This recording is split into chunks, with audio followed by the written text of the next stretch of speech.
Vieilles histoires du pays breton par Anatole Lebraz. Aux veillées de Noël. Nédélec, la fête de Noël chez les Bretons.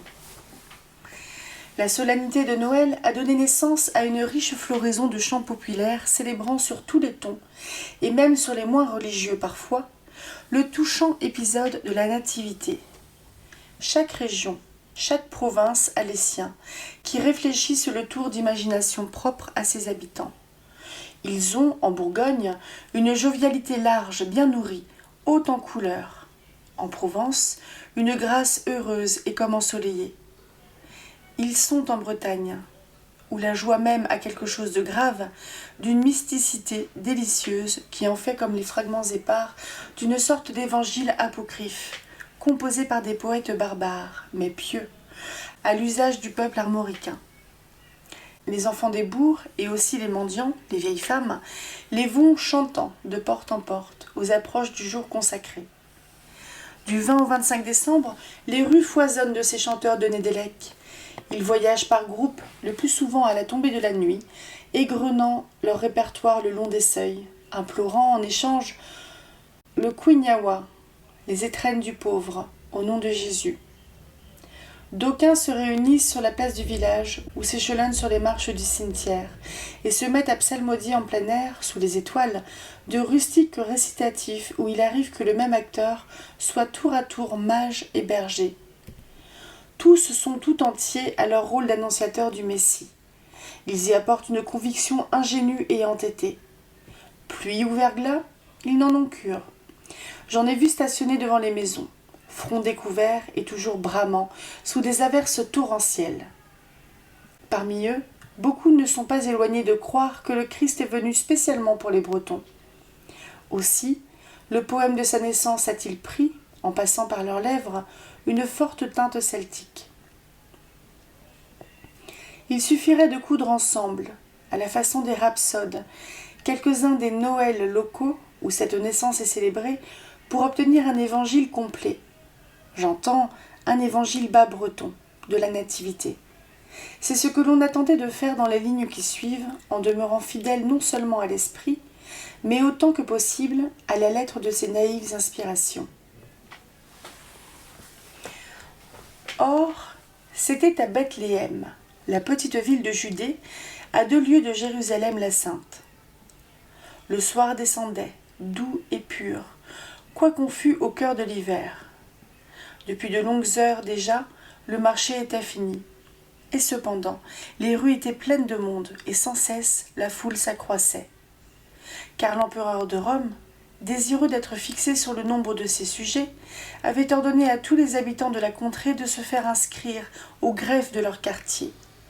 Et tous étaient venus, rois, princes, bourgeois et simples artisans. L'hôte de la grande hôtellerie de Bethléem, debout sur le seuil de sa porte et regardant passer les flots de la multitude, disait à sa femme empressée, autour des fourneaux: « On prétend qu'il a déjà défilé dans les salles du greffe plus de 50 000 personnes. Si l'affluence continue, les gens ne trouveront ni à se nourrir ni à se loger. Nous, notre maison est vaste, et les familles de conséquence ont accoutumé d'y descendre. Je ne crois pas qu'il reste une seule chambre qui ne soit point retenue. Que s'il se présente des pauvres, des manants, de la canaille, des gueux et des pouilleux, il est urgent de veiller à ce qu'ils n'entrent point. Je vais, à ce dessein, faire fermer toutes les issues, pousser tous les verrous, et l'on n'ouvrira désormais qu'aux gentilshommes qui viendront en litière, en carrosse ou en magnifique équipage. » Ainsi parla l'hôte, et sa femme fut d'avis qu'il parlait selon la raison. Cependant, la foule commençait à se disperser, chacun gagnant son gîte en grande hâte. Les rues et les ruelles se vidaient l'une après l'autre. Il n'y avait plus guère dehors que les commères qui restent tard à deviser ensemble. Soudain, une d'elles dit aux voisines: « Quelle est celle là-bas qui monte la rue si péniblement et d'une démarche si chancelante? Elle est toute jeunette encore, et pourtant elle va bientôt être mère. Rouge est sa jupe, si je ne me trompe pas, et bleu son manteau. Son visage est plutôt d'une jeune fille avant les fiançailles que d'une femme après les noces, tant il est délicat et agréable à regarder. En effet, répartit une autre commère, on ne saurait dire si l'homme qui s'avance à côté d'elle doit être appelé son père ou son mari. Il a barbe grise et l'air quasi vénérable. Avec quelle sollicitude il prend soin d'elle et la soutient. Et toutefois, il est lui-même bien chargé, le malheureux. Voyez, il a sur le dos un bissac rempli des instruments de sa profession. C'est sans doute quelque artisan, et qui n'a que le travail de ses 10 doigts pour subvenir aux frais du voyage. Celui qui s'avançait de la sorte était Joseph le charpentier, et la femme qui l'accompagnait était Marie, de la race de David. Et si elle était si lasse, si pâle, si exténuée, c'est qu'elle portait dans ses entrailles un fruit que nulle autre mère n'a porté, un enfant qui était un Dieu. Cela, les commères l'ignoraient, et avec elle, le monde entier, les temps n'étant pas encore venus. Joseph, en passant près d'elle, leur demanda où ils trouveraient à loger. Elles lui montrèrent la grande hôtellerie du haut de la rue, et Marie, bien doucement, les remercia. Et Joseph de heurter à la porte avec son bâton de voyageur. Il entendit l'hôtelier qui disait à une de ses servantes « On frappe, allez voir qui est là. Mais souvenez-vous qu'il n'y a place que pour qui a dans les poches bruit d'or ou d'argent. » « Hélas, répondit Joseph à la servante, je n'ai ni or ni argent à offrir à votre maître. Mais dites-lui en quel état est celle-ci qui est ma femme, et peut-être aura-t-il pitié. C'est ici la 20e porte à laquelle nous frappons. Personne n'a voulu de nous. Ce que nous demandons n'est pas grand-chose, une poignée de foin ou de paille, et un toit qui nous abrite contre la fraîcheur mauvaise de la nuit. « Non, non !» cria de l'intérieur l'hôtelier. « Passez votre chemin. Nous n'hébergeons point les vagabonds. » Or, cet homme avait un fils clerc qui se destinait à la prêtrise et qui avait l'âme compatissante. Celui-ci ne put voir la figure honnête de Joseph et les yeux suppliants de Marie sans en être remué. Il dit à son père sévèrement « Votre cupidité vous perdra. N'est-elle pas elle déjà qui est cause si ma sœur Bertha, l'aînée de vos filles, est venue au monde sans bras, comme une créature maléficiée? Croyez-moi, ne vous exposez point à de pires infortunes en repoussant ces malheureux qui vous implorent. Accordez-leur l'hospitalité, fût-ce dans la crèche de l'âne. Au moins, ils ne mourront ni de lassitude, ni de froid. »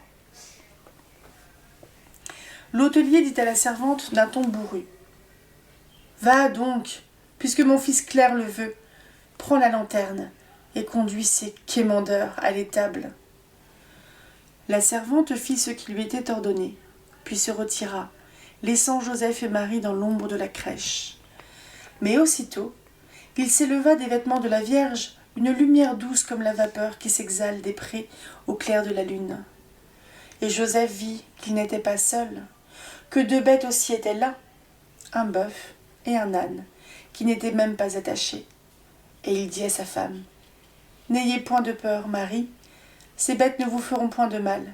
Elles sont lasses comme nous, car ils ont beaucoup peiné. » Ils s'allongèrent tous deux dans la paille fraîche, et Joseph ne tarda pas à s'endormir. Et Marie, ayant elle-même fermé les yeux, fit ce rêve. Le fils qui devait naître d'elle se tenait debout à ses pieds et lui demandait « Petite mère, dites-moi, êtes-vous plongée dans le sommeil ou simplement étendue dans le repos ?» Et elle répondait « Je ne sais si je dors ou si je repose, mais je songe un songe qui vous concerne. » « Et quel est ce songe que vous songez ? » « Mon enfant chéri, des gens qui portent des fanaux s'avancent vers vous et vous arrêtent. Voici qu'ils vous traînent par les sentiers tristes d'une montagne jusqu'à la cime. Sur une croix vous êtes cloués et par des fouets de plomb vous êtes flagellés. Le sang coule sur votre face divine, mêlé au crachat de la populace. Votre âme s'échappe dans un grand cri. Tel est mon rêve. Comme elle achevait ces mots, elle se réveilla. Et ayant passé la main sur son visage, elle le sentit moite de sueur. Par la lucarne percée dans le toit, au-dessus de sa tête, elle vit que les astres étaient hauts dans le ciel. Son fruit dans ses entrailles remuait. Elle dit à Joseph, toute triste encore du songe dont elle venait de sortir. Secoue tes membres fatigués, lève-toi, car les temps sont proches. Le Dieu que je porte en mon sein demande à connaître les amertumes de la vie. Elle n'avait pas fini de parler que Jésus naissait. Comme un rayon de soleil traverse un verre sans le briser, ainsi naquit Jésus, sans entamer la virginité de sa mère. Avec une poignée de foin arrachée au râtelier des animaux, Joseph façonna une couchette pour l'enfant. Marie lui dit, d'une voix faible, « Seule, je ne saurais l'emmailloter. Cours donc à l'hôtellerie. Prie une des filles de la maison qu'elle me vienne en aide. » Et Joseph alla, heurta Derechef à la porte, supplia l'hôte au nom de l'Éternel. « Ma femme vient d'enfanter pour la première fois. Elle est jeune et inexpérimentée. De grâce, permettez qu'une de vos filles, ou à leur défaut, une de vos servantes, lui prête la main pour emmailloter l'enfant. » L'hôte sommeillait dans le lit clos, auprès du foyer. « Vraiment ?» s'écria-t-il. « Ces gueux, quand on a la faiblesse de les accueillir chez soi, vous font plus de train que les gens de qualité. Cherchez ailleurs, l'homme. Mes filles sont couchées et mes servantes ont à s'occuper d'autre chose que de soigner des nouveau-nés. » Joseph, sans se décourager, reprit. « J'ai vu par la fenêtre, en passant, une jouvencelle accroupie dans le coin de l'âtre et qui n'avait rien à faire que se chauffer. »« Tu l'entends, Bertha ?» dit l'hôte. « Il s'imagine que tu peux être à sa femme de quelque secours. Suis-le donc, afin qu'il reconnaisse son erreur et qu'ensuite il nous laisse en paix. » Sans un mot, Bertha se leva du milieu des cendres et suivit Joseph jusqu'à l'étable. Et là, « Voyez, dit-elle tristement, vous n'avez à attendre de moi aucune aide. » Et elle agita ses manches qui pendaient, car au lieu de bras et de mains, elle n'avait, hélas, que 2 moignons. « Ton sort est à plaindre, lui dit Marie, mais tu ne seras pas venu en vain. » Et, l'ayant fait asseoir auprès d'elle dans la litière, elle plaça l'enfant sur ses genoux. Et aussitôt, Bertha eut bras et mains pour emmailloter Jésus qui lui souriait. Tel fut le premier miracle du Sauveur. Par la seule vertu de son sourire, une fille maléficiée fut guérie. Bertha, le cœur plein d'allégresse, chanta une berceuse douce, la berceuse de Nédélec. Il n'y avait ni chandelle ni feu dans la crèche où naquit l'enfant Dieu. Dans la crèche où Jésus naquit, sur une jonchée de foin vert, lui le Rédempteur, le Messie. Il n'y avait ni feu ni chandelle. Le vent soufflait à travers le toit, mais dans la nuit, 1000 cierges de cire brillaient plus clairs que la lune, et c'étaient les anges qui faisaient le vent, en battant le ciel de leurs ailes. Ainsi chantait Bertha. Que les mères retiennent ce chant. Il a bercé le Christ. Il n'en est pas de plus efficace. Rien qu'à l'entendre, les enfants malades s'endorment calmés et le lendemain se réveillent dispos. Quand Jésus eut clos les yeux, Marie dit à Bertha, « Tu as veillé près de moi en cette nuit terrestre, tu goûteras à mes côtés la lumière du jour sans fin. Sainte au paradis tu seras, et je veux que ta fête parmi les hommes se célèbre avant la mienne. Les femmes en couche t'invoqueront dans la douleur et te béniront dans la joie.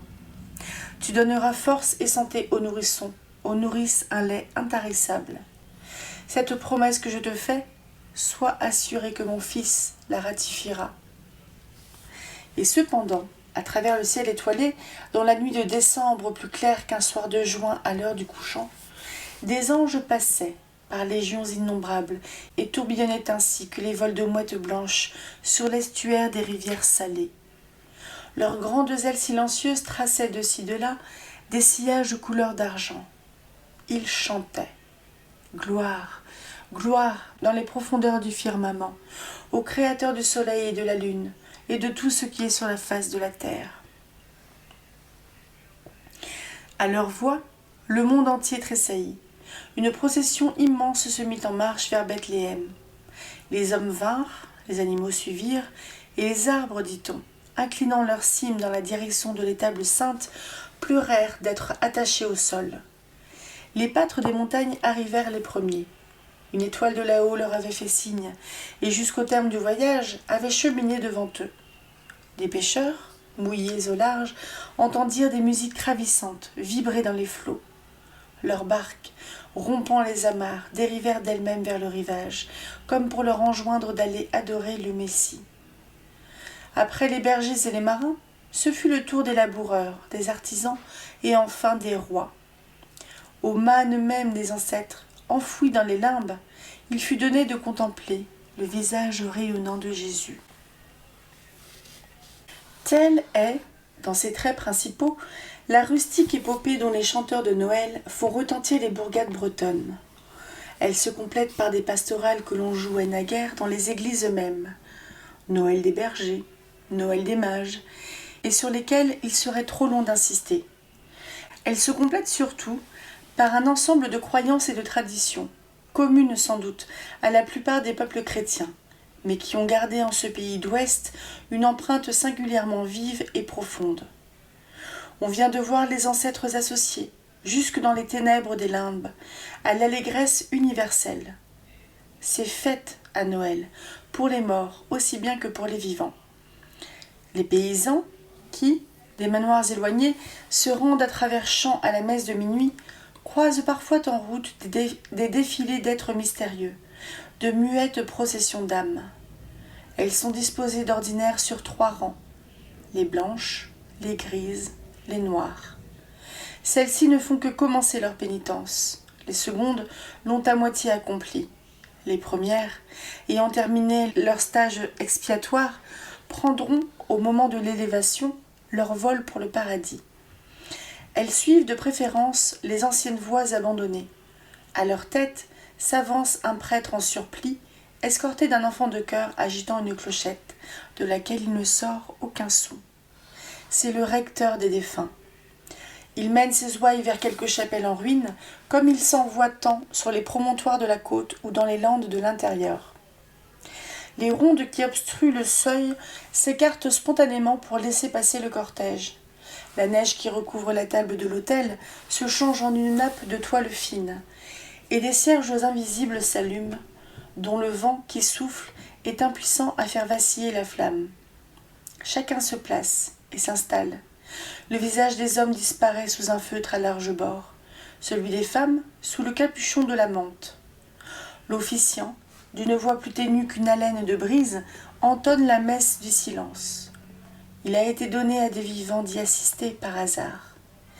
Un pêcheur de Buguélès, rentrant vers minuit de la mer, s'aperçut avec stupeur que le sanctuaire croulant de Saint-Gonval était illuminé.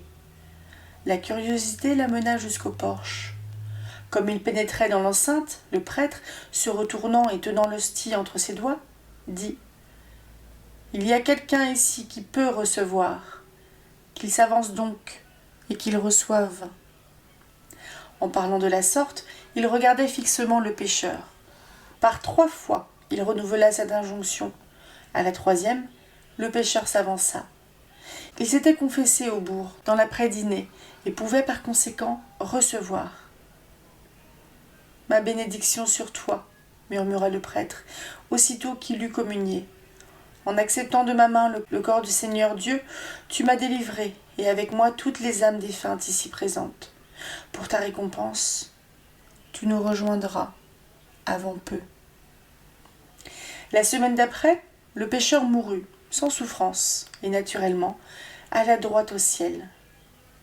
C'est une croyance répandue en France et même en Europe que la nuit de Noël, les bêtes devisent entre elles dans la langue des hommes. En Bretagne, elles ont ce soir-là double provende, et leur litière est plus soignée que de coutume. Que si vous en demandez la raison, l'on vous contera quelque histoire de ce genre. Une année, les gens de la ferme de K, revenant de l'office de minuit, entendirent geindre et âner dans l'étable. Une grande frayeur les prit. Le maître, cependant, eut la hardiesse d'entrer. Il vit une forme, ou plutôt une loque humaine que les bœufs, tout en sueur, piétinaient avec rage, et qui néanmoins ne cessait de les encourager en gémissant. « Allons, les bonnes bêtes, encore, encore au nom de Jésus !» Il s'approcha, reconnut non sans épouvante son père mort au cours de l'été précédent. Et déjà il s'apprêtait à le dégager, le fouet levé sur les bœufs. Mais l'ombre lui cria « Ne les touche point !» En me broyant de la sorte, il hâte mon salut. Chaque minute du supplice qu'ils me font endurer abrège pour moi d'un siècle les tortures bien autrement cruelles du purgatoire. Vivant, je les ai fait souffrir. Mort, il est juste que je souffre par eux. Que mon exemple te serve.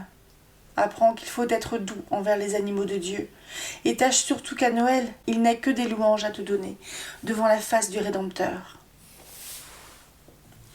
Ce ne sont pas seulement les animaux, c'est la création tout entière, au dire des Bretons, qui a part avec l'humanité aux merveilles de la nuit sainte.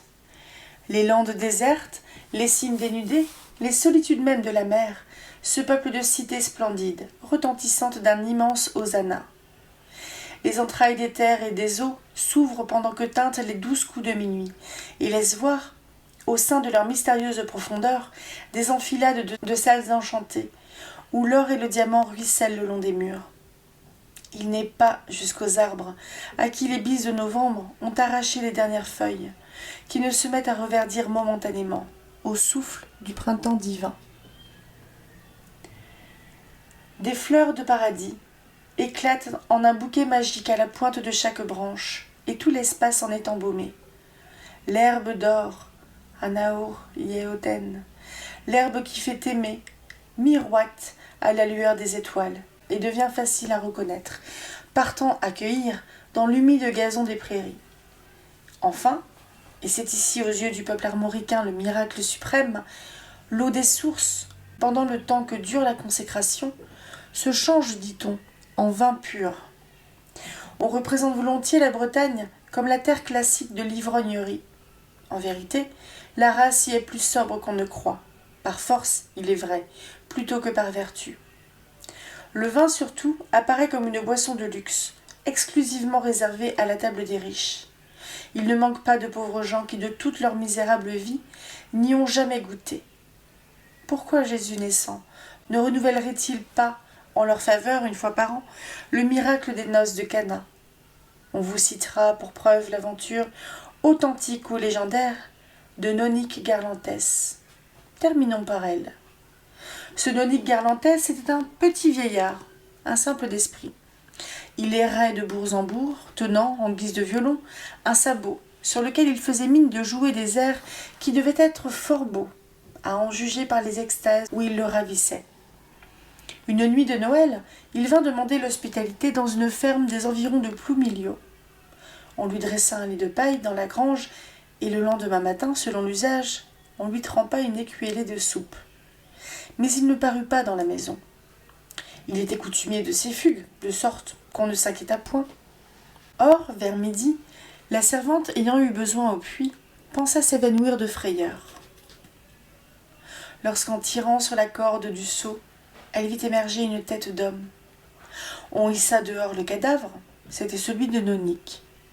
Ses yeux grands ouverts ne marquaient nulle épouvante. Ils avaient même une expression joyeuse, et les lèvres souriaient. Les anciens dirent « Sans doute, il aura voulu savoir quel goût a le vin de Nédélec, et pour en avoir bu avec excès, il sera mort de béatitude. » Telle fut aussi l'avis des autres personnes présentes, et la tradition bretonne, en l'adoptant, l'a consacrée.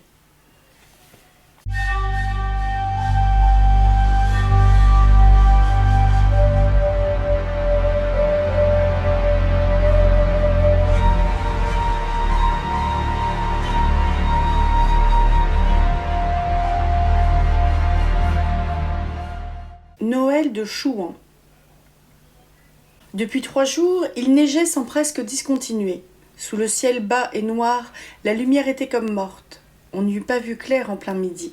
N'était l'éclat triste de toute cette blancheur qui couvrait le sol. Çà et là, des troncs d'arbres émergeaient, des chênes courts, bossués, trapus, tordus, pareils à des squelettes ramassés sur eux-mêmes et tout recroquevillés par le froid. Il n'y a guère qu'en Bretagne que les pauvres arbres, martyrs du vent, ont ces attitudes douloureuses, ces formes tourmentées.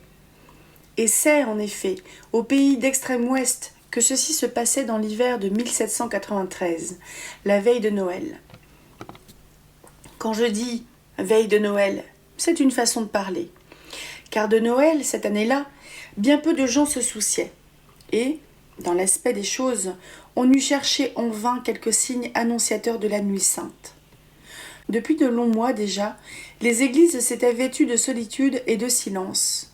Elles étaient, au milieu des maisons des bourgs, comme des veuves ou comme des tombes. L'herbe poussait entre leurs dalles disjointes. Les autels ne connaissaient plus d'autres guirlandes que la moisissure des mousses, parure funèbre des lieux abandonnés. Les cloches, c'est le cas de le dire, s'en étaient allées au diable, ou bien pendaient à leurs joues, immobiles, sans âme ni voix. Et Noël sans les cloches, Noël sans les grêles sonneries qui tintent dans le vent par joyeuses volées. En vérité, est-ce encore Noël ? L'étoile de la Nativité avait elle-même déserté le firmament. Pas une lueur ne veillait là-haut, pas une seule petite clarté ne filtrait à travers les amoncellements de nus, si épaisses, si lourdes qu'elles semblaient de pierre, comme si on avait muré le ciel. Nue aussi était la terre, et vide, et en apparence inhabitée. On n'y voyait point trace de chaumière. La grande uniformité sinistre de la neige avait tout nivelé. On eût dit un paysage polaire. Tel devait être le monde avant que la lumière fût. Par instants, on entendait hennir l'invisible et sauvage troupeau des rafales, et des bruits de galops étranges retentissaient au loin dans les profondeurs de l'espace. Puis, c'était de nouveau une paix sans limite, une sorte de stupeur universelle, et les flocons blancs se remettaient à tomber, en silence, ainsi qu'une mystérieuse pluie d'atomes. Voici que soudain, dans la désolation de la steppe, une silhouette d'homme se montra, suivie d'une autre, puis d'une troisième. Il s'avançait à la file entre les deux rangs d'arbres qui marquaient la route. « Sale corvée tout de même !» murmura en français l'un d'eux. Celui qui marchait en tête se retourna pour répondre. « Vous pouvez être tranquille désormais. Je suis certain d'être dans la bonne voie. Avant un quart d'heure, nous serons arrivés. » Il portait le costume du pays vannetais, la veste en peau de mouton, la braie de berlinge noire serrée aux genoux et les guêtres en cuir. Tous trois étaient armés. Au-dessus de leur épaule, le canon d'un fusil pointait. À leur accoutrement et à leur mine, on les reconnaissait sans peine pour des chouans. « Tenez, maître, continua l'homme qui paraissait être le guide. Cette fois, j'en suis sûr. Nous sommes à la croix de Kéralzy. La ferme est à droite. Une centaine de pas, tout au plus. » Ils enfonçaient dans la neige jusqu'à mi-jambe. Un vague tertre se dessina. L'homme dit « Motus, ce sont les bâtiments. » Ils en firent le tour d'un pas précautionneux, tâtant les murs pour trouver la porte. « Voici !» fit le guide à voix basse. Les deux autres armèrent leurs fusils, après avoir enlevé le mouchoir qui enveloppait la batterie pour la préserver de l'humidité. La ferme semblait vide. « L'oiseau aura été prévenu par quelque traître, » prononça celui des trois hommes qui n'avaient pas encore parlé, « et il aura déguerpi. » À un moment, dans un appentis adossé à la maison, une vache meugla. « S'il avait été prévenu, maître, il aurait emmené le bétail, » observa le guide. « En tout cas, frappe !» Le poing de l'homme s'abattit sur les haies de chêne qui rendirent un son sourd, le lugubre gémissement d'une planche de cercueil. Une voix faible répondit de l'intérieur, en breton. « Je vais souffrir. » Un verrou cria, le loquet fut soulevé, et par la porte entrebâillée, les trois chouans entrèrent. Des ténèbres épaisses emplissaient le logis. La voix faible au timbre enroué reprit dans l'obscurité. « Pardonnez-moi. Je ne vous attendais point de sitôt. Ma mère me disait encore tout à l'heure que vous ne viendriez que sur le coup de minuit. Mais il y a de la braise dans l'âtre, sous la cendre. Je ne serai pas long à allumer la chandelle de résine. » Une flamme bleuâtre brilla au bout d'une de ces allumettes primitives que les paysans d'alors fabriquaient avec des tiges de chanvre desséchées et enduites de soufre. Puis, à l'angle de la cheminée, la chandelle de résine assujettie à une pince en fer se mit à brûler en crépitant. et les hommes virent, debout sur la pierre du foyer, un garçonnet en chemise qui leur souriait doucement. « Si vous voulez bien me permettre, dit-il, je me recoucherai, car depuis le commencement de cet hiver, je suis tout à fait malade. » Malade. Oh oui. Il n'était pas besoin d'être grand clerc pour s'apercevoir qu'il se mourait. C'est à peine si un souffle de vie animait ce pauvre squelette d'enfant, tout mangé par la phtisie. Les trous de ses yeux démesurément dilatés par la fièvre étaient comme percés à jour dans sa figure transparente.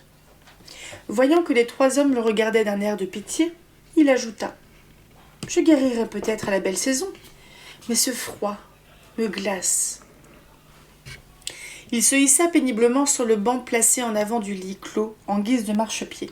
« Ah, j'oubliais, fit-il en se retournant. L'ajonc est là, près de vous. Il est bien sec et prendra feu tout de suite. Seulement, je vous prierai de souffler vous-même sur la braise. Moi, je ne pourrai pas. J'étoufferai. » Une quinte de toux l'interrompit, si violente qu'on eût juré que tous ses petits os allaient voler en éclats. Celui des chouans qu'on appelait maître le souleva dans ses bras, le déposa avec toutes sortes de précautions sur la mauvaise couette de balle qui garnissait le lit, et ramena sur lui les couvertures. Le visage de l'enfant exprimait une joie singulière, un ravissement infini. Il s'était remis à parler, à mots entrecoupés, et baisait avec effusion la main du chouan qu'il avait retenue dans les siennes. Une claire flambée rayonnait dans l'âtre. Le petit malade s'étant assoupi, le chef de bande était venu s'asseoir auprès de ses compagnons. « L'aventure est piquante, commença-t-il. J'arrive dans le dessein de fusiller le père, et voilà qu'il me faut bercer l'enfant. Bois hardi, jouant à la nourrice. Nos amis refuseront d'y croire. C'est étrange en vérité, ce môme-là, avec sa mine de cadavre et sa voix si triste, m'a remué jusqu'aux entrailles. Notez que je n'ai pas compris ça à ce qu'il nous chantait. À propos, Pendir, qu'est-ce qu'il nous racontait donc dans son satané breton? Ah, d'abord, mets une sourdine, s'il te plaît, à ton instrument. J'entends qu'il repose en paix, ce gamin. Le guide, ainsi apostrophé, demeura un instant sans répondre. Enfin, il dit, très bas, en jetant un regard inquiet vers le lit. Je pense que la maladie a troublé le cerveau de l'enfant de Kéralzy. Plus je réfléchis à ces paroles, plus je les trouve dénuées de sens. Il avait le mot folie sur les lèvres, mais n'osait le prononcer. Cela porte malheur. Traduis-les, ces paroles, et ne fais pas tant de façons. Pendir répéta en français l'énigmatique phrase par laquelle l'enfant les avait accueillis. Il nous attendait, mais seulement sur le coup de minuit, murmura Boishardy. Voilà qui est bizarre, en effet. Nous tirerons cela au clair. Je soupçonne là-dessous une ruse du fermier. Je vous le dis, il aura eu vent de notre visite. Mais, d'abord, inspectons les lieux. Tout ceci n'est pas naturel. Fleur d'épine, allume la lanterne, commanda-t-il, en s'adressant à l'autre chouan. Ils firent sans bruit le tour de la maison, ouvrant les armoires, sondant avec le canon de leurs fusils les coins obscurs. Ils visitèrent ensuite les dépendances. Dans l'étable, ils ne trouvèrent qu'une chèvre et la vache qui, à leur arrivée, avait meuglé. Dans l'écurie, en revanche, 2 chevaux de belle encolure dormaient debout, la tête appuyée au rebord de la mangeoire. Leur perquisition terminée, ils rentrèrent sans avoir vu trace de l'homme qu'ils cherchaient, du fermier de Kéralzy, Yvon Lestrezec. La semaine d'avant, un chouan poursuivi par les Bleus s'était réfugié dans la métairie, et pendant une journée, Yvon Lestrezec l'avait hébergé et nourri. Mais la prime promise à qui livrerait un rebelle avait tenté la cupidité du paysan. Il avait lui-même livré son hôte à la gendarmerie, prévenu par ses soins. Pour ce faire, le comité exécutif des chouans, siégeant à Vannes, l'avait condamné à mort. Le jugement décrétait qu'il serait fusillé en pleine figure, à bout portant, dépouillé de ses hardes et ligoté tout nu au calvaire de Kéralzy, avec le nom Judas inscrit au couteau sur sa poitrine. Boishardy avait été chargé de l'exécution de la sentence. Il s'était mis en route, malgré la neige, malgré ce vent d'enfer qui faisait rage, malgré les postes des Bleus, disséminés dans toute la région. Comme aide de camp, il s'était adjoint Fleur d'Épine. Pendir, en français tête d'acier, un braconnier de Tréguin, batteur de pays, remplissait la double fonction de guide et d'interprète. On sait le reste. Grand, souple, avec de larges épaules et une taille de fille, la face rasée de frais, les yeux francs et audacieux, le nez en bec d'oiseau de proie, les lèvres sensuelles, et dans la physionomie un mélange de rudesse et de bonté, tel apparaissait Boishardy, à la lueur du feu d'Ajon, où il venait de reprendre place entre ses deux acolytes. Par l'entrebâillement des volets du lit, le petit malade, réveillé, se pencha vers le groupe des chouans. Ses cheveux, couleur de paille, s'ébouriffaient autour de son visage exsangue, d'une pâleur de vieille cire. « Vous désirez peut-être manger ?» fit-il. « Il y a une tourte de pain de seigle dans la huche, et sur la planche qui est là-haut, suspendue à la poutre, vous trouverez dans un plat d'étain une tranche de lard fumé. » Pendir transmit cette offre au chef de bande. « Remercie-le, » répondit celui-ci. « Sa politesse n'est pas à dédaigner. » L'instant d'après, ils étaient à table tous les trois. La course dans la neige leur avait creusé l'estomac. Ils soupèrent avec appétit. Sur l'ordre de Boishardy, le guide interprète, sans perdre une bouchée, se mit en devoir d'interroger l'enfant, traduisant en breton les questions du maître, et en français les réponses du bambin. « N'as-tu pas dit que tu nous attendais ? Tu sais donc qui nous sommes ?»« Certes, oui. Il y a 3 ans, quand on faisait encore le catéchisme à l'église du bourg, j'y assistais tous les samedis. Le recteur, celui qui s'en est allé chez les Anglais, nous a souvent raconté votre histoire, et j'ai bien retenu vos noms. »« Lesquels, s'il te plaît ?»« Gaspard, Melchior et Balthazar, » débita l'enfant, tout d'une haleine, sur un ton de leçon apprise par cœur. « Le cher innocent, il nous prend pour les rois mages, » murmura Boishardy. Pendir reprit. « Alors, ta mère t'avait averti que nous viendrions ? Mais comment a-t-elle pu te laisser seule, malade comme tu es ? Les temps sont durs, et nous ne sommes pas riches. Depuis quelques jours, elle accompagne mon père, chaque soir, au manoir des Salioux, à une demi-lieue d'ici. Ils y passent la nuit à tailler du lin et ne rentrent qu'à l'aube. Ce n'est pas que ça leur plaise. Ma mère pleure toujours en m'embrassant au départ, mais le père lui dit « Il le faut, il le faut », et ils s'en vont. Quand on est pauvre, on ne fait pas ce qu'on veut. Boishardy pensait « Le rustre s'est méfié. S'il n'a pas été prévenu, mais je trouverai moyen, quoi qu'il fasse, de lui régler son compte. » Ce soir, continua l'enfant, ils m'ont dit « Si l'on vient frapper, va ouvrir, et n'aie pas peur.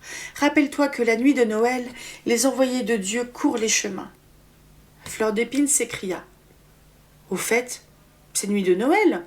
Nous réveillons-nous en ce moment. » « Ainsi, demanda Pendir, tu n'as pas eu peur de nous ? » ?»« Au contraire, j'ai été bien content. Durant tant d'années, je vous ai attendu en vain. J'avais beau mettre mes sabots dans le coin de l'âtre, je n'y retrouvai le lendemain matin que la paille de la veille. J'en étais venu à croire que Kéralzy n'était pas sur votre route. Les autres, de mon âge, étalaient devant moi leurs jouets, un tas de belles choses peinturlurées que le mabique Jésus leur avait fait distribuer par ses mages, ses bergers ou ses apôtres. Moi seul, je n'avais rien. Je m'en allais pleurer de désespoir, derrière le fournil, non pas tant à cause du cadeau, que parce qu'il me semblait triste qu'on m'oubliât de la sorte. Ma mère tâchait de me consoler, en me disant « Sèche tes larmes, petit Job, tu verras.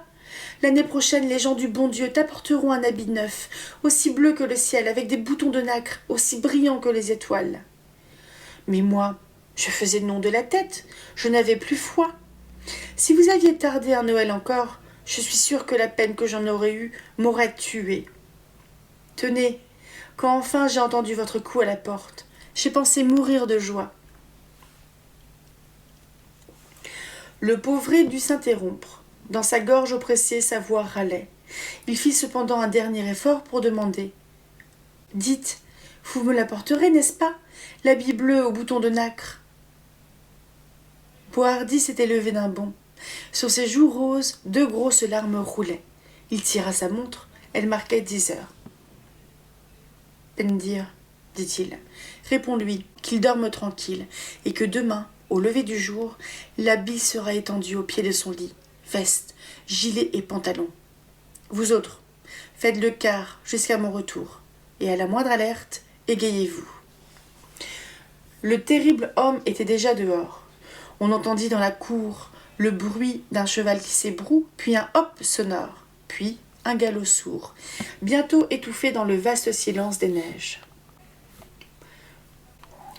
Blanches elles étaient, les neiges, blanches, d'une blancheur morne, blafarde, d'une blancheur de suaire. Et sur les grandes étendues blêmes, le ciel de plus en plus s'abaissait, comme un couvercle noir, comme la dalle immense d'un immense tombeau. Qui eût été, cette nuit-là, sur les routes, comme dit la chanson, se fût signé d'épouvante, croyant voir passer la bête de l'Apocalypse. Et c'était Boishardy qui s'en allait chevauchant, en quête d'un habit neuf pour le petit de Kéralzy. Cramponné à la crinière de sa monture, la joue collée à son poitrail pour mieux rompre la bise, il allait. Mais laissons passer ici la vieille complainte, composée, dit-on, par un tailleur de pierre, et que les bardes ambulantes, depuis lors, ont fait entendre à tous les pardons. L'an 1793, la veille de Noël au soir, il faisait tel vent et telle neige que les corbeaux même se tenaient tapis, dans le ventre creux des vieux chênes. La neige tombait, le vent soufflait. Les petits enfants, sous le chaume, étaient tristes et songeaient. Avec cette neige, avec ce vent, Jésus n'osera point descendre, en sorte que nos sabots resteront vides. Le vent soufflait, la neige tombait. Le fait est qu'il ventait si fort, il neigeait, neige si épaisse, qu'il eût fallu à Dieu autant de courage pour descendre sur la terre des hommes, que jadis pour gravir le Golgotha. La neige tombait, le vent soufflait. Malgré la neige, malgré le vent, par vaux et monts, sur un cheval nu, sans étrier ni mort, sans selle, Boishardy courait cependant. Qu'importe le temps au chouan, le vent soufflait, la neige tombait. Il n'a pour éclairer sa route que le feu qui sort de ses yeux, luisant comme des escarboucles. Il crie à la bête, plus vite que la mort va la bête. La neige tombait, le vent soufflait. Au trou des talus, les chouettes se demandaient l'une à l'autre « Où va Boishardy de ce pas ? Quel nouveau meurtre a-t-il en tête ? Quelle ferme va-t-il brûler ?» Le vent soufflait, la neige tombait. Le rouge-gorge, oiseau du calvaire, aux chouettes a répondu « Boishardy, le massacreur d'hommes, pour une fois a changé d'âme. Puisse Dieu lui en savoir gré. » La neige tombait, le vent soufflait. Boishardy galope pour exaucer le dernier vœu, le vœu d'un innocent, malade, dans le lit clos de Kéralzy. Qu'il prenne garde, la mer monte. La petite ville se tassait, toute noire, sur le gris de l'horizon, de l'autre côté d'une de ces grèves profondes que l'océan creuse dans les failles de la terre bretonne, et que le flot ne visite guère qu'aux grandes marées d'équinoxe. Le dur sabot du cheval de ferme sonnait maintenant sur une chaussée de galets. Une âcre odeur de saumure montait des ténèbres. Soudain, bêtes et cavaliers sentirent le sol se dérober sous eux. Une chose mouvante, glacée, sinistre, les engloutissait sans bruit. « La mer !» pensa Boishardy. « Je n'avais pas prévu ce détail. » Il enfonça les deux genoux dans les flancs de sa monture, râlante, à demi noyée, et, ayant saisi entre les dents une de ses oreilles dressée d'épouvante, « Ah !» fit-il. Sous cette morsure sauvage, l'animal bondit avec un hurlement de douleur. « Sauvés !» s'écria le chouan. Ils étaient déjà sur l'autre rive. L'aubergiste de la tête de loup fut long à réveiller. Il montra enfin à la lucarne sa grosse figure congestionnée. « Qui est là ?»« Pour Dieu et pour le roi !» proféra Boishardy. « Ouvre vite, triple endormi, si tu ne veux que les compagnons te fassent perdre avant peu le goût des draps. » Maître Jean Taridec ne se le fit pas répéter 2 fois. Sa femme, sa fille et les Vénès, le palefrenier, tout le personnel de la tête de loup fut bientôt sur pied. D'abord, qu'on soigne le cheval. J'entends qu'avant une demi-heure, il n'est plus un poil de mouillé. N'oublie pas de verser une chopine d'eau-de-vie dans son avoine. Cet ordre donné au garçon d'écurie, le chef de bande se tourna vers l'aubergiste qui grelottait dans sa graisse, un peu de peur, beaucoup de froid, n'ayant passé de son vêtement que les pièces les plus sommaires. « Toi, pour t'apprendre ton métier de chouan, je devrais bien t'emmener en cet état faire un tour de ville. Mais je suis bon prince. Va t'habiller, pendant que je ferai prendre à mes semelles un air de feu. » La Maritorne, aidée de l'Événesse, fine fleur des côtes au parfum de goémon frais, avait ranimé la cendre du foyer en y jetant une brassée de copeaux. Elle disposait le trépied, et sur le trépied, la poêle, tandis que la jeune fille battait des œufs. Boishardy assistait à tout ce manège, du centre d'un nuage de vapeur flottant autour de son accoutrement détrempé. Il s'exhalait de la cuisine proprêtre et chaude, une torpeur de bien-être qui l'envahissait. Si endurant qu'il fût à la fatigue, sa marche du jour, sa chevauchée de la nuit, avait endolori ses membres. Et puis, on a beau être un aventurier, un fanatique de la vie nomade, on n'en subit pas moins le charme momentané d'une maison close au vent qui vente, d'un abri paisible et sûr, égayé par les sursauts de la flamme dans l'âtre et par les mouvements onduleux d'une belle fille qui va, vient, s'empresse et laisse rire dans ses yeux d'esclave soumise la joie qu'elle a de vous servir. Déjà, le chouan se voyait étendu, après un copieux repas abondamment arrosé, dans un lit de ouate tiède fleurant les lavandes du printemps dernier. Mais, par une subite association d'images, il se rappela l'autre lit, là-bas, le lit de Kérasie, avec son banc de chêne, ses volets sombres, sa couette de chanvre bourrée de vieilles balles, ses toiles d'araignées peuplées de mouches mortes, et ses tristes couvertures en loques, où un pauvre être de 12 ans agonisait sans plainte, en rêvant d'une veste à boutons de nacre trop longtemps désirée en vain, et qu'il avait grand chance de ne porter jamais. Il secoua sa lourde tignasse brune toute ruisselante d'eau de mer, et poussant du pied la poêle où commençait à bruire doucement la chanson du beurre rissolé. « Ta, fit-il, ramassez-moi toutes ces gâteries. J'ai bien autre chose en tête. » Maître Taridec descendait l'escalier, enveloppé dans une limousine, le cou entortillé dans une demi-douzaine de foulards. « À la bonne heure !» s'écria Boishardy. « Te voilà garanti contre les rhumes. Dis-moi, tu as bien parmi tes amis quelques boutiquiers tailleurs ? » ?»« Certes.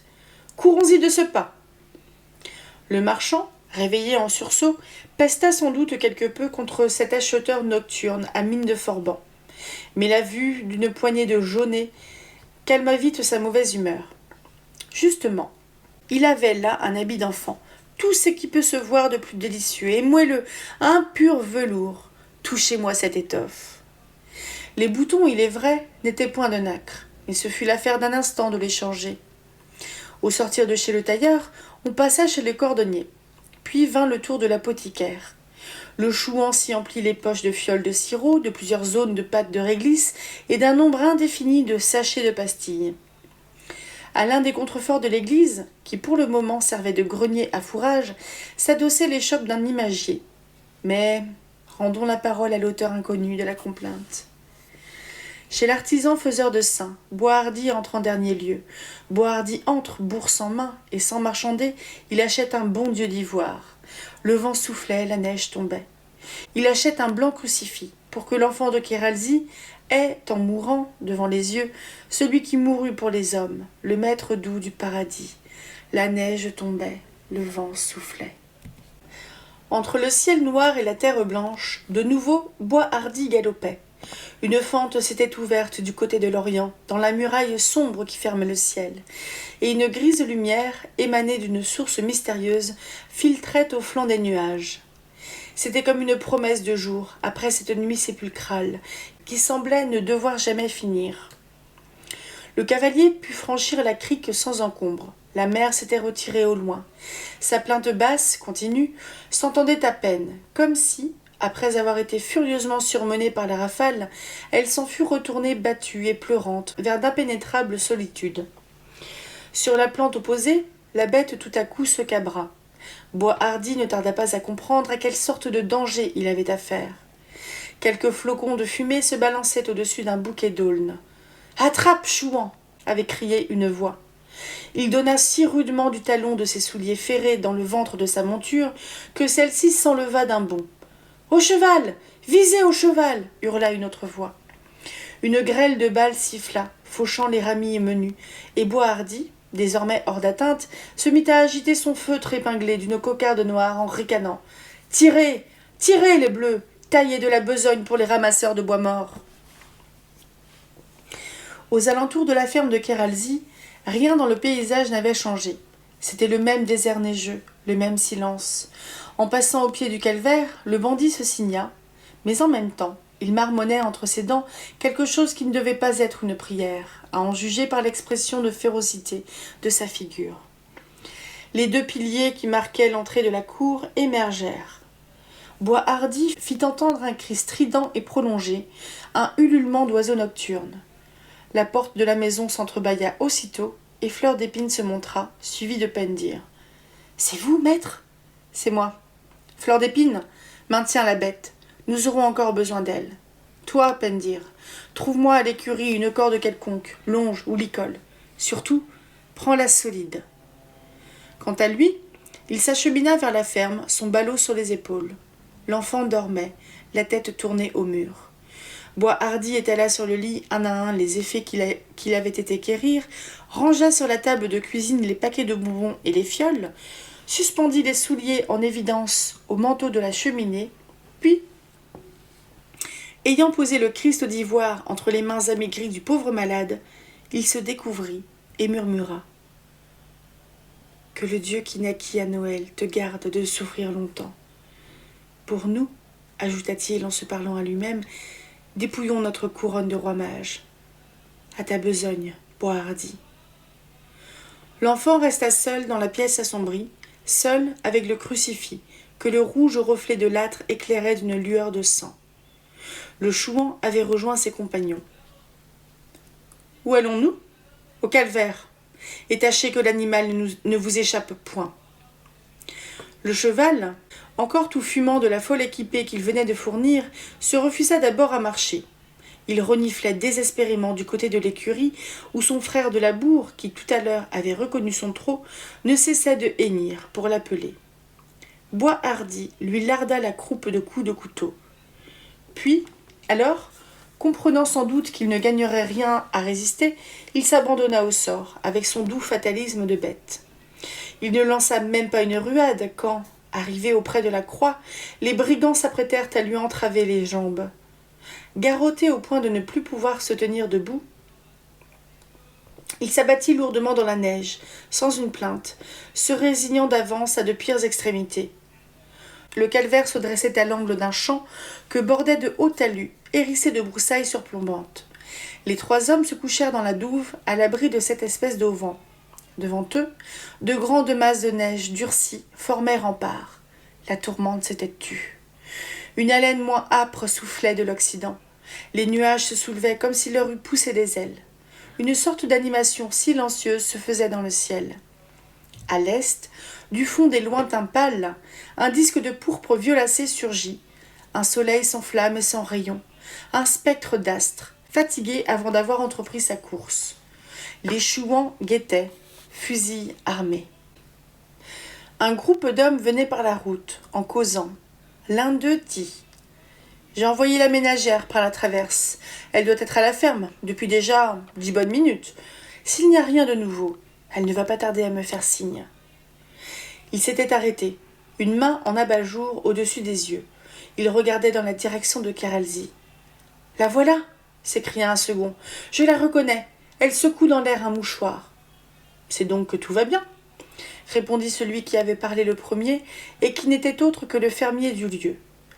Il poussa de toute la force de ses poumons un « you » retentissant pour donner à entendre à sa femme que son signal avait été aperçu et qu'elle pouvait quitter sa faction. Puis, se tournant vers les paysans qui l'escortaient, « Il est inutile que vous m'accompagniez plus loin. Les chouans ne mourront pas encore cette fois. » Il y eut de gros éclats de rire, un échange de lazzi campagnards, et l'on se sépara. Le fermier continua seul sa route. Il n'avait pas fait 100 pas qu'il vit, jouxte le calvaire, une grande forme étendue qui s'agitait confusément. C'était le cheval.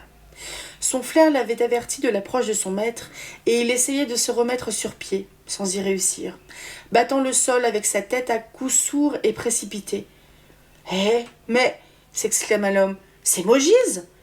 Ah, les brutes, les bandits, se venger sur une pauvre bête. Doux, doux, mon pauvre Mogise, on va te débarrasser de tes liens. » Il s'était agenouillé auprès de l'animal, tapotant son poitrail d'une main pour le faire tenir tranquille, tandis que de l'autre, il tirait son couteau pour trancher la corde. « Feu !» commanda Bohardy. Le fermier tomba à la renverse, le crâne fracassé.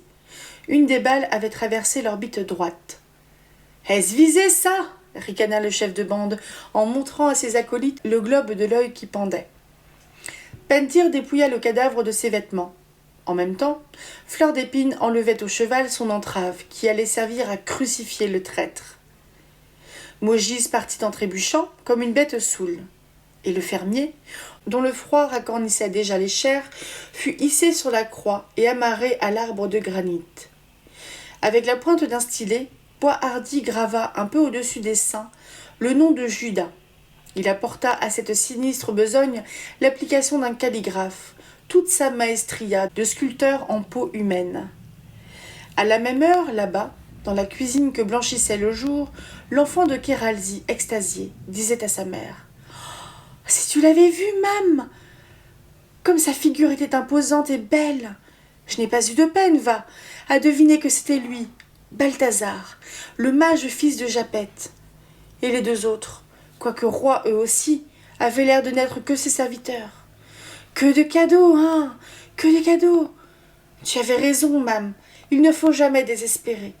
Je suis bien dédommagée cette fois de tous les Noëls où je n'ai rien eu. » Et, embrassant avec ferveur le Christ d'ivoire, il murmurait dans un transport de reconnaissance. « Béni sois-tu, ô Dieu, et béni soit celui qui m'est venu visiter en ton nom. »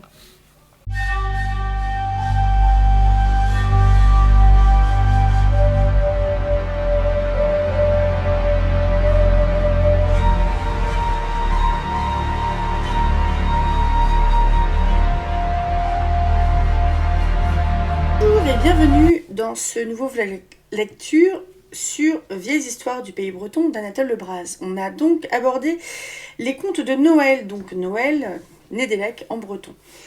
Le premier, c'était, parce que là on en a lu deux, on a lu Nédélec, justement, la fête de Noël chez les Bretons, avec une réécriture de la naissance de Jésus, la nativité, si je ne me trompe pas, mais version bretonne 17-18e siècle, un truc comme ça. Et là, on voit aussi le rapport que les Bretons ils ont avec leurs saints. Où justement, il y a quelqu'un qui a eu Bertha qui a eu un rôle particulier dans la naissance de Jésus et dans l'aide de Marie. Marie qui est très appréciée, qui était très révérée en Bretagne. Je ne sais pas si c'est encore le cas, mais plutôt pourquoi pas quoi, une réécriture de la nativité version folklore d'il y a 200 ans dans régional. C'était plutôt sympa. Après l'histoire de la Bretagne et ses morts, c'est comme toujours là, c'est un truc très récurrent je pense dans les contes bretons mais peut-être aussi européens. Le côté où il y a une ville qui est figée, tous les gens font la même chose et si quelqu'un vient et répond à une prière ou achète quelque chose à un marchand, la ville est libérée. Parce qu'au final, c'est comme s'ils vivaient constamment un dernier ersatz de vie et qu'ils attendaient qu'un vivant réponde à une action précise et que ça les libère et qu'ils puissent aller comme ça au paradis. Donc pas de bol, le gars qui les libère, il gagne surtout sa place au paradis la semaine suivante. Il n'avait peut-être pas prévu de décéder rapidement, mais c'est quelque chose qui est récurrent. Et enfin, la dernière partie, c'était les animaux qui parlent entre eux la nuit de Noël. Pourquoi pas, ça aussi c'est un truc que j'ai déjà vu, mais je crois que c'est des choses que j'avais lues d'ailleurs dans Le merveilleux voyage de Nils Holgersson à travers la Suède, parce que Nils, je crois bien qu'il arrive dans une ville un peu fantôme comme ça, avec des gens qui sont habillés étrangement, donc il se rend compte qu'il y a un truc qui cloche. Et bah, il y a aussi les animaux qui parlent, mais pas que, la nuit de Noël. Bon, après, ça fait 3 petites histoires. C'est un côté un petit peu érudit où Anatole Lebras, il raconte un petit peu ce qu'il sait. En fait, il transmet son savoir à des gens qui ne sont pas bretons. Et voilà, quoi. Alors, Noël de Chouan. Je suis pas du tout une calée sur les Chouans. Je crois bien qu'on en parle pas mal au Puy du Fou, en Vendée. Mais donc, Noël de Chouan, bah, quelque part, je l'ai trouvé très historique comme les premiers contes d'Anatole Lebras.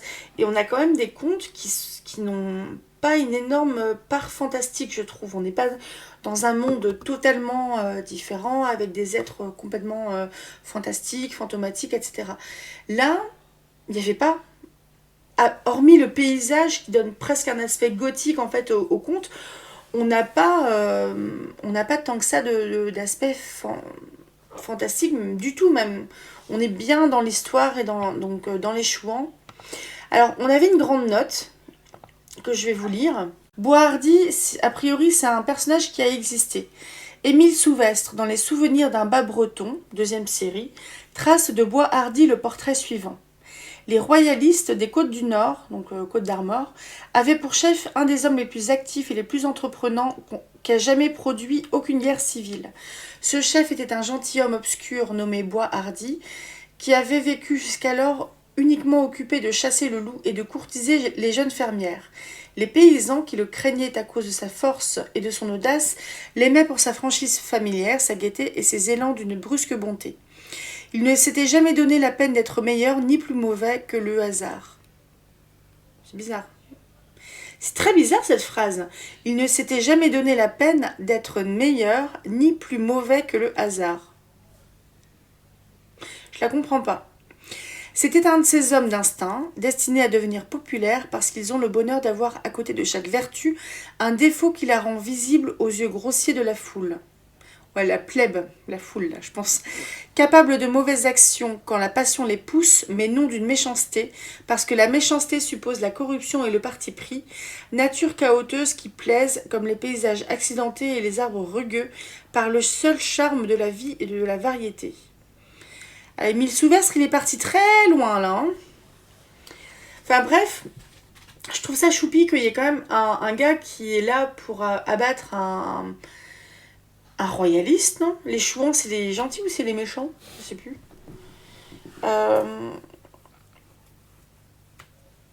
Les bleus, c'est les royalistes, j'imagine, hein, comme le bleu du bleu blanc rouge. Alors les chouans, c'était des insurgés royalistes de Bretagne, du Maine, de Basse-Normandie et du nord de l'Anjou pendant les guerres de la chouannerie.